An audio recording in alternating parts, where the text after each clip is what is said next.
It's time now to take a look at what's been making headlines across the globe with Diptika Laron. And Dipti, let's start with that announcement that most of Mosul in Iraq has been liberated. That's right, it has been liberated, and it ends a 9-month operation to pry the city away from the Islamic State group. And Iraqis have been celebrating this victory, as you see on the front page of the Guardian newspaper. The Iraqi newspaper Azaman is a little bit more reticent, saying Mosul has been liberated, but destruction reigns over the city, and there are thousands of civilians still buried under the rubble. And indeed the reaction that you've been reading and seeing in the papers today, that the battle against the Islamic State group is indeed far from over.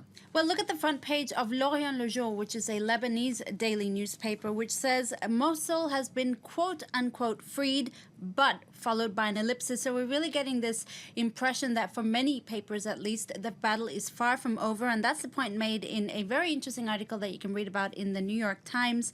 The author argues that the Islamic State group is not dead despite this significant defeat in Mosul. Its so-called caliphate, yes, is in tatters. But the question now is how to ensure that the Islamic State group remains dead. For this writer, there's a responsibility for the U.S. and the West to stabilize, secure, govern, and rebuild cities so displaced people can come back home, but also to incentivize those willing to move Iraq in the right direction. Moving on to another story that's creating a lot of buzz, that of course being that Donald Trump Jr.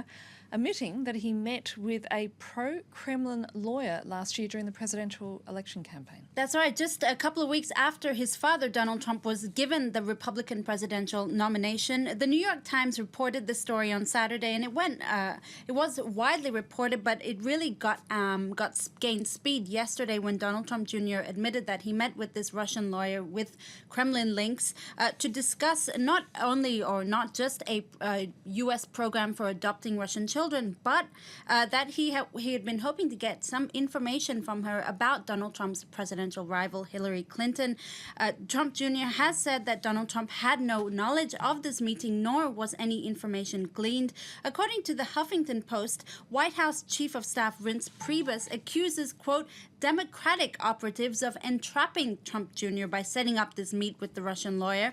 In any case, the latest allegations will do nothing for Donald Trump's attempts to address doubts about whether the U.S. elections were influenced by Russian hackers. Now, in the UK, the fate of a critically ill baby has become a battle of human rights, which has reached both the White House and the European Court of Justice. Tell us a bit more about that. This is a really sad story, Annette. Charlie Gard is an 11-month-old British boy who was born with a debilitating genetic disease, and there are no medical treatments available in the UK, so his anguished parents want to take him to the US for what they hope could be experimental treatment.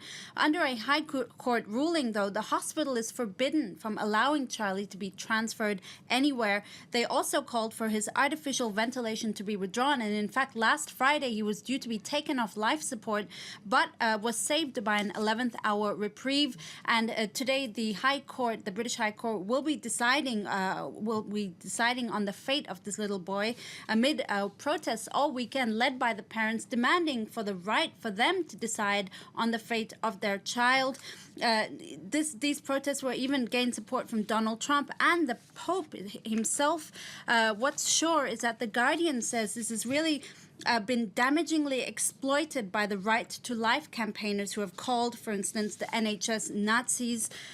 Case in point, there's a really exaggerated article from Fox News, which the headline saying, "What kind of a nation would kill a baby in his mother's arms?" Obviously a very exaggerated take. So we do see just how the story has been reappropriated by Right to Life campaigners. And finally, let's end with a story from The Independent with a headline that belies a more serious reality for Japanese people. That's right. You can see the headline in this article here. Young Japanese people are just not having sex, Annette. And let me throw this statistic at you. 43% of Japanese people between 18 and 34 have never had any sexual experiences. That's according to new research. Well, this is a serious issue for Japan because this is a country facing a steep population decline, one that's even been called a demographic time bomb. It's affecting jobs, it's affecting consumer spending, business investments, all facets of society. But it seems that the reason that Japanese people are not having sex is a little bit more personal. One man said he finds women, quote, scary. While a woman said she thinks men can't be bothered to ask women out on dates because it's easier, I quote, to watch internet porn. Oh dear. Okay, I suspect that's a sort of theme that you could probably see in other parts of the world. Thanks for that, Dipti Laurent. And if you want to know more about the stories that Dipti has been chatting about, you can head to our website, that of course being france24.com. And that's it for now. Do stay with us here on France 24.